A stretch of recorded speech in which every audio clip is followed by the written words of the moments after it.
Video like जरूर कर लीजिए और ऐसे वीडियो लगातार फ्री में पाने के लिए चैनल को तुरंत सब्सक्राइब कर लीजिए और बेल आइकन को जरूर टैप कर लीजिए ताकि आगे भी सारे वीडियो आपको मिलते रहे। यूट्यूब में फॉलो करते हैं तो प्लीज ये वाला फ्री टेलीग्राम चैनल जरूर ज्वाइन कर लीजिएगा। सारे नोटिफिकेशन सारे अपडेट यहीं पे आते हैं, ध्यान रखिए। नमस्कार दोस्तों, एग्ज़ाम प्रिपरेशन के यूट्यूब चैनल पर मैं प्रियंका एक बार फिर से आप सभी का स्वागत करती हूं। और आज की क्लास में मैंने एनवायरनमेंट का टॉपिक लिया है क्योंकि आपको पता है यूपी पीसीएस प्रीलिम्स एग्ज़ाम में एनवायरनमेंट के काफ़ी क्वेश्चन पूछे जाते हैं और ये ऐसे क्वेश्चन होते हैं जो आप कम समय में पढ़ के ही क्वेश्चन सारे आप करेक्ट कर सकते हो। मतलब यहाँ से आपके क्वेश्चन सही करने के चांसेस ज़्यादा होते हैं। तो आपको उन सब्जेक्ट पे पहले फोकस करना है जिसमें आप कम समय दे करके ज़्यादा से ज़्यादा मार्क्स पा सकते हैं, ठीक है। तो एनवायरनमेंट एंड इकोलॉजी से टॉपिक आपके ऐसे बनते हैं जैसे कि आपसे कोई वन लाइनर फैक्ट पूछ लिया और ये टर्म किसने दिया है, या फूड चेन के बारे में, या फिर आपने देखा सस्टेनेबल गोल्स के बारे में। ऐसे ही प्रश्न बनते हैं। पीवाईक्यूज इनके ज़रूर सॉल्व करने हैं। यूपी पीसीएस प्रीलिम्स एग्ज़ाम काफ़ी नज़दीक आ चुका है और आपको अब सब अपने सारे सब्जेक्ट्स का रिवीजन अच्छे से शुरू कर देना चाहिए। साथ में प्रैक्टिस भी करते रहिए। और जो मैंने ये नोट्स लिए हैं ये आपके लिए जो नए कोर्स के लिए डिज़ाइन किए गए हैं, जिसमें आपको मैप्स के थ्रू, ग्राफ्स के थ्रू और ये सारी चीज़ें इंक्लूड करके समझाने के लिए डिज़ाइन किए गए हैं। यूपी पीसीएस प्रीलिम्स की प्रिपरेशन कर रहे हैं या कंप्लीट कोर्स लेना चाहते हैं, आप स्टडी फॉर सिविल सर्विसेज से जुड़ के अपनी तैयारी कंप्लीट कर सकते हैं, ठीक है। इसके साथ साथ आरओ मेंस के लिए जो भी बच्चे टारगेट कर रहे हैं वो भी एससीएस का कोर्स लेकर के अपनी तैयारी शुरू कर सकते हैं। और सिलेक्शन के लिए स्ट्रेटजी ज्ञान सर आपको लगातार समझा रहे हैं कैसे आपको तैयार करना है, कैसे सारे सब्जेक्ट्स को कंप्लीट करना है, और उसी में एनवायरनमेंट इकोलॉजी अपना एक महत्व रखता है इन सारे सब्जेक्ट्स में, ठीक है। तो इसमें से जो टॉपिक है वो मैं समझाने जा रही हूँ, लेकिन इससे पहले आपको क्या करना है, अगर आप यूपीएसआई की तैयारी कर रहे हैं, अदर एग्जाम्स के प्रिपरेशन के लिए आप कोर्स देख रहे हैं, तो बहुत ही कम प्राइस में आप प्रिपरेशन कर सकते हैं। मात्र 49 रुपये में प्रैक्टिस बैच दिया जा रहा है और 99 रुपये में कंप्लीट कोर्स है। इसी तरह आपको सारे कोर्सेज जो अभी आप नए एग्जाम्स को टारगेट कर रहे हैं उनके लिए बहुत कम फीस में आप अपनी तैयारी शुरू कर सकते हैं।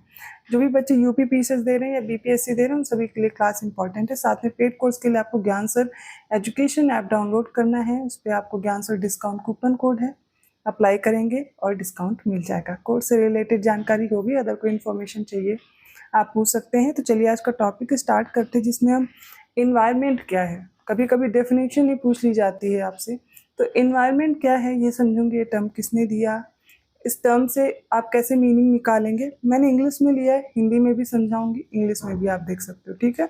तो दोनों लैंग्वेज में आपको प्रॉब्लम नहीं होने वाली है। The environment means everything that surrounds us, our house, garden, town, shops, hills, rivers, ocean, the air, soil, sunlight, etc. and also the plants and animals around us. इसका अर्थ क्या है? तो देखिए इन्वायरमेंट है क्या, पर्यावरण। इसका अर्थ क्या है, वो हर वो वस्तु जो हमारे आसपास है, हमें घेरे हुए है, हमें दिख रही है, वो सब क्या है, हमारा इन्वायरमेंट है या पर्यावरण है। इसमें आपका घर आ जाता है, दुकान, पहाड़, नदी, सागर, मिट्टी, इवन जो सनलाइट आती है वो भी, एनिमल्स हमारे आमने सामने दिख रहे हैं, जो पेड़ पौधे, ये सब जो हमें घेरे हुए हैं सब के सब इन्वायरमेंट है, ठीक है। All livings and non living things that occur naturally on the earth constitute the natural environment. तो अगर प्राकृतिक पर्यावरण की बात करें तो क्या है, हमारे सामने जो रह रहे, वो चाहे लिविंग थिंग्स हों या नॉन लिविंग थिंग्स हों, जो नेचुरली अर्थ पर मिल रहे हैं वो सारे क्या होंगे, नेचुरल इन्वायरमेंट क्रिएट करते हैं। We also know that all living organisms are dependent on the environment for the survival. तो हम अपने सर्वाइवल या अपने जीवन के लिए सभी जितने भी लिविंग बींग्स हैं वो किस पे डिपेंडेंट हैं, वो इन्वायरमेंट पे डिपेंडेंट है। कैसे, उनका जो जीवन है, उनकी जो लाइफ है, their life is regulated by the environment and in turn they influence the environment. Thus the environment with all its components is a vibrant and intricate entity. तो अगर हम बात करें जो हमारे सामने पर्यावरण का अर्थ मैंने क्या बताया, जो हमारी चीज़ें आसपास जो हमें घेरे हुए वो सब क्या इन्वायरमेंट है। तो इन्वायरमेंट में हम कुछ करते हैं तो इन्वायरमेंट को हम अफेक्ट करते हैं, ठीक है। और जो हमारे सामने जितने भी कंपोनेंट्स हैं ये इन्वायरमेंट के, वो वाइब्रेंट और इंट्रिकेट एंटिटी है, मतलब एक जटिल साधन है, ठीक है, घटक है। The word is derive from the, जो इन्वायरमेंट वर्ड है वो कहाँ से डेराइव किया गया है, तो फ्रेंच वर्ड है इन्वायरन, विच मीन्स टू इनसर्कल और सराउंड, मतलब हमें जो चारों ओर से घेरे हुए, इसका यही अर्थ है, ठीक है। The combination of organic and inorganic elements is called environment. Biological diversity, natural habitat and energy are its main components of the environment. देखिए, जैविक और अजैविक की इसमें बात की जा रही है। अभी मैं आगे समझाऊँगी क्या है, ऑर्गेनिक और इनऑर्गेनिक कंपोनेंट्स क्या हैं एनवायरनमेंट के, मैं समझाऊँगी, ठीक है? तो इसमें क्या बताया जा रहा है कि ये जो जैविक और अजैविक पदार्थ हैं, ये किसी न किसी तरह देखिए हम रिलेशन है, ठीक है? एनवायरनमेंट से इनका रिलेशन है। Biological diversity, natural habitat and energy are the main elements of the environment. तब इसमें जो बायोलॉजिकल डाइवर्सिटी है, विभिन्न प्रकार के जो जीव हैं, जैविक विविधता है और जो नेचुरल हैबिटेट है, जो प्राकृतिक पर्यावास है, जो ऊर्जा है, एनर्जी है, ये सब एलिमेंट्स हैं, कंपोनेंट्स हैं एनवायरनमेंट के, ठीक है? और एनवायरनमेंट क्या है? Environment is based on the functional relationship of organic and inorganic substance. तो क्या है? ये फंक्शनल एलिमेंट है। The environment has been changing with time. Environment is the closed system, its natural environment system is controlled by a self control mechanism which is called homeostatic mechanism. देखिए आपको क्या समझाया जा रहा है। तो जो पर्यावरण है वो समय के साथ साथ परिवर्तित भी होता है और एक ये क्लोज्ड इकोसिस्टम है, मतलब कि ये बंद सिस्टम है, ठीक है? सेल्फ कंट्रोल मैकेनिज्म है इसके अंदर, जो प्रकृति में स्वयं से क्रियाविधि चल रही है। तो देखिए एनवायरनमेंट क्या है? टोटली जो हमें चारों ओर से घेरे हुए है, हर कंपोनेंट एक दूसरे पे डिपेंडेंट है, एक दूसरे को अफेक्ट कर रहा है, ठीक है? जो हमारे सराउंडिंग में जो लिविंग बॉडीज हैं वो अपने सर्वाइवल के लिए इस एनवायरनमेंट पे डिपेंडेंट हैं, ठीक है? डिपेंडेंट है, हर जो लिविंग बीइंग्स है वो दूसरे पे डिपेंडेंट है और एनवायरनमेंट को इसी तरह से हम अफेक्ट कर रहे हैं। कैसे अफेक्ट कर रहे हैं? इसके कुछ कंपोनेंट्स हैं, ऑर्गेनिक और इनऑर्गेनिक कंपोनेंट्स हैं, फैक्टर्स हैं जो आपस में कोरिलेट करते हैं, आपस में एक दूसरे को अफेक्ट करते हैं और ये फंक्शनल बॉडी है और क्लोज्ड सिस्टम है। आगे अब हम समझेंगे कि इस एनवायरनमेंट के बारे में और कौन कौन से फैक्ट्स दिए गए हैं। वर्ल्ड एनवायरनमेंट डे के बारे में दिया गया। It began with the world environment conference organised by the United Nations General Assembly from June 5th to June 16th in 1972. The first World Environment Day was celebrated on 5th June 1973. तो 5 जून से इसीलिए हम world environment day celebrate करते हैं क्योंकि 1972 से इसे start किया गया था। According to the environment protection act 1986, सारे एक्ट भी मैं याद करा दूंगी, ठीक है? Environment includes the physical and biological conditions surrounding N organisms and it's interactions with them. ठीक है, इसमें क्या समझाया जा रहा है कि जो 1986 का जो इन्वायरमेंट एक्ट है उसके अकॉर्डिंग क्या है, जो इन्वायरमेंट है वो इंक्लूड करता है फिजिकल और बायोलॉजिकल कंडीशन जो कि हमारे सराउंडिंग में है और उसमें जो कोई ऑर्गेनिज्म है, ऑर्गेनिज्म का मतलब लिविंग बॉडी, ठीक है? आप ऑर्गेनिज्म ऐसे समझिए। तो जो कोई ऑर्गेनिज्म है वो इंटरेक्शन करता है आपस में, ठीक है, इसी इन्वायरमेंट में। The Center for Environmental Education was established in August 1984 by the Government of India with the support of the Ministry of Environment and Forest. As a national institute, CEE, Center for Environmental Education, is responsible for promoting environmental awareness nationwide. It is located in Ahmedabad. तो भारत सरकार ने क्या किया है कि पर्यावरण और जो वन मंत्रालय है, ठीक है, इसके समर्थन से क्या किया है कि 1984 में जो पर्यावरण शिक्षा केंद्र है, ठीक है, उसे इस्टेब्लिश किया था और एक राष्ट्रीय संस्थान के रूप में अगर बात की जाए तो ये पर्यावरण जागरूकता को बढ़ावा देने के लिए इसको स्थापित किया गया था। कहाँ पर है? अहमदाबाद में। अब हम बात करने वाले हैं टाइप्स ऑफ इन्वायरमेंट की। If we talk about types of environment, on the basis of basic structure, the environment may be divided into physical or abiotic environment, second biotic environment, third है cultural environment। तो अगर environment के types की बात करूँ तो कितने type का है? 3 टाइप का, ठीक है?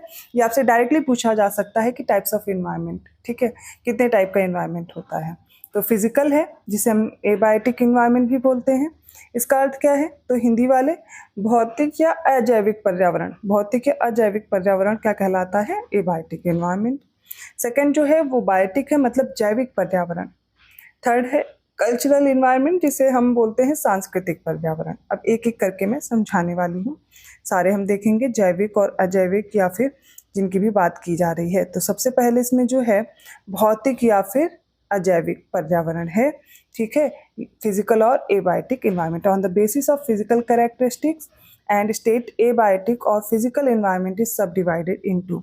तो देखिए अगर बात की जाए on the basis of physical characteristics, मतलब कि अगर भौतिक विशेषताओं की बात की जाए तो अजैविक या भौतिक जो पर्यावरण है इसको फिर सब क्लासीफाई करते हैं किसमें? Lithosphere, hydrosphere, atmosphere. ठीक है। लिथोस्फीयर क्या है? जो हमारा ये ठोस अर्थात स्थल मंडल है, स्थल मंडल, ठीक है, लिथोस्फीयर बोलते हैं इसको। जो पृथ्वी का भाग है, सॉलिड अर्थ है, उसी को हम क्या बोलते हैं? लिथोस्फीयर बोलते हैं। जो अर्थ क्रस्ट ऊपर वाला पोर्शन है सॉलिड फॉर्म में, उसको हम लिथोस्फीयर बोलते हैं। तो ठोस पृथ्वी जो है, सॉलिड अर्थ है, वो लिथोस्फीयर किस में आता है? फिजिकल या एबायोटिक इन्वायरमेंट में। सेकंड है जलमंडल, वाटर कंपोनेंट जिसमें आता है हाइड्रोस्फीयर, ठीक है। थर्ड क्या है? गैस। एटमॉस्फेयर में मैनी टाइप्स ऑफ जो गैसेस हैं प्रेजेंट हैं, उनको हम क्या बोलते हैं? एटमॉस्फेयर, गैसियस कंपोनेंट, ठीक है। तो ये 3 टाइप्स आप देख रहे हैं, फिजिकल या फिर एबायोटिक जो इन्वायरमेंट है। अब एक एक करके समझेंगे, ठीक है। स्थल मंडल के बारे में, जल मंडल के बारे में और गैसीय घटक के बारे में। These environment can be termed as lithospheric, hydrospheric, atmospheric environment, which can be further broken into smaller units based on different spatial scales like mountains environment, plateau, plain, lake, river, maritime, glacier, desert environment, etc. देखिए अब ये जो वातावरण है, ठीक है, ये जो हमारा इन्वायरमेंट है, इसको अगर हम बोलें तो कैसा, अगर इन्वायरमेंट के टर्म में बोलें तो ये जैसे लिथोस्फेरिक, स्थल मंडली हो गया, जल मंडली, वायुमंडली, इस तरह हम इसको बोल सकते हैं।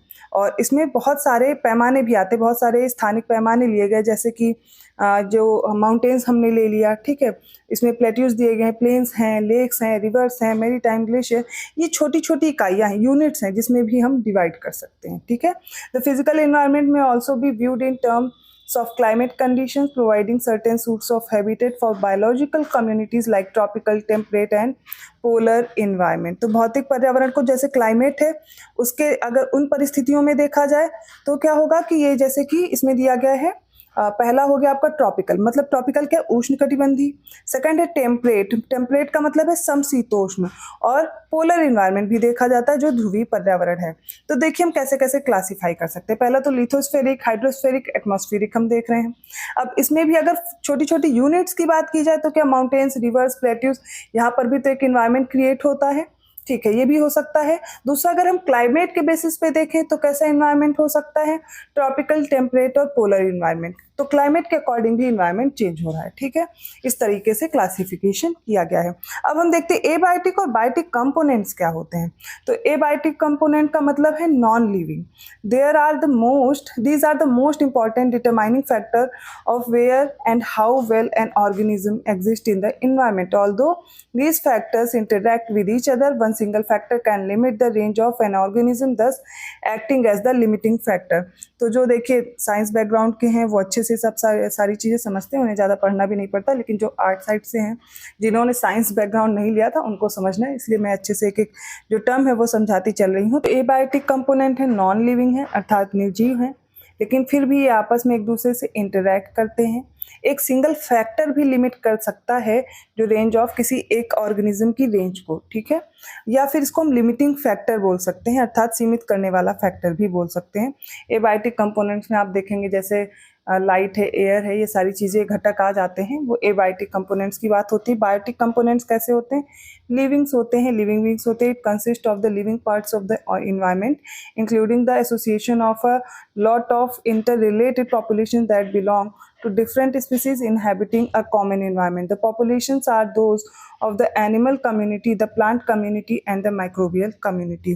तो पर्यावरण में जो जीवित भाग है, जो लिविंग भाग होता है, लिविंग पार्ट, वो क्या कहलाएगा? बायोटिक कंपोनेंट कहलाएगा, जिसमें आप देखेंगे एक सामान्य पर्यावरण में रहने वाली बहुत सारी स्पीसीज हो सकती हैं, ठीक है। ये एक दूसरे से रिलेटेड भी हैं, आपस में एक दूसरे से इंटरेक्ट भी कर सकती हैं। अब इसमें एनिमल्स आ जाते हैं, प्लांट्स आ जाते हैं, माइक्रो ऑर्गेनिजम्स आ जाते हैं। ये किस में हो जाएंगे? बायोटिक, जिसमें क्या है, जो लिविंग बीइंग वाला पार्ट है, ठीक है, वो इसमें आ जाएगा। एबायोटिक में नॉन लिविंग पार्ट जो हो गया, ठीक है, किसी इन्वायरमेंट का, जैसे वाटर है, एयर है, सनलाइट है, ये सारे इसमें आ जाएंगे। अब बायोटिक इन्वायरमेंट की बात करते हैं। Biotic environment consist of flora and fauna including man as an important factor. Thus the biotic environment may be divided into floral environment and faunal environment. तो अब हम बात कर रहे हैं किसकी? बायोटिक इन्वायरमेंट की, ठीक है। ये क्या है? तो जैविक पर्यावरण में सबसे इंपॉर्टेंट जो फैक्टर है वो कौन है? वो ह्यूमंस हैं, ठीक है। बाकी फिर इसके साथ साथ प्लांट्स हो गए, एनिमल्स हो गए, ये भी इसमें इंक्लूड होते हैं।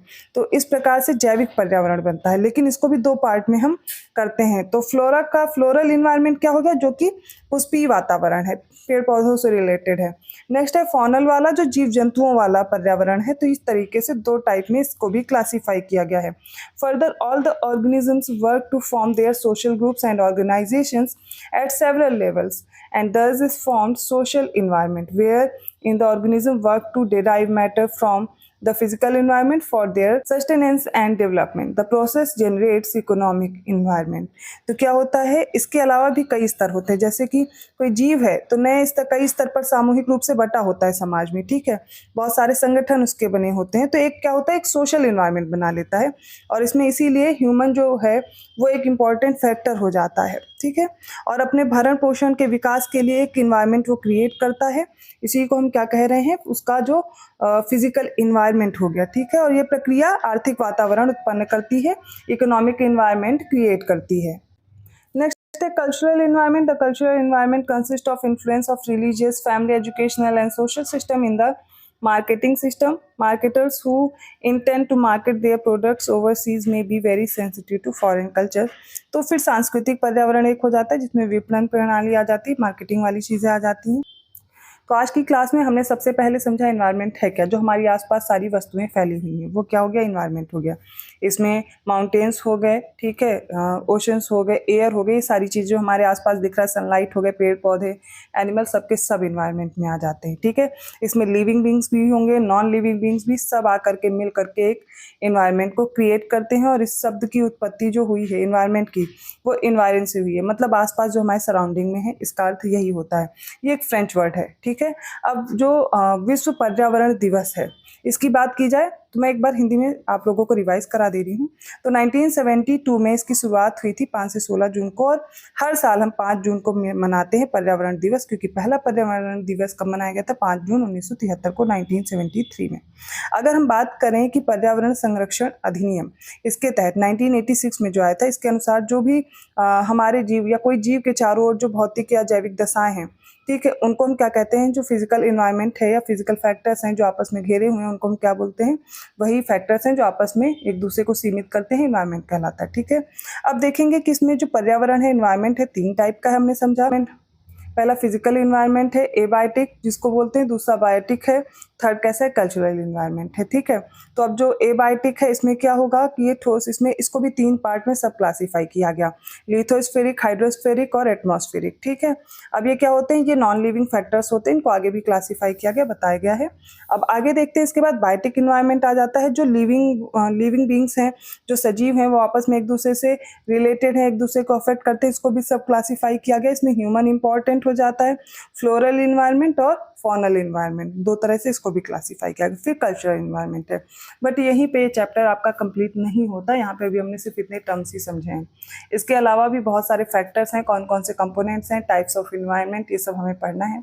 आगे की क्लास में मैं इसको कंप्लीट करूँगी। आपको ये क्लास कैसी लगी कमेंट करके जरूर बताइएगा। वीडियो अच्छा लगा तो लाइक करना मत भूलिए, चैनल को अभी तक सब्सक्राइब नहीं किया है तो कर लीजिए।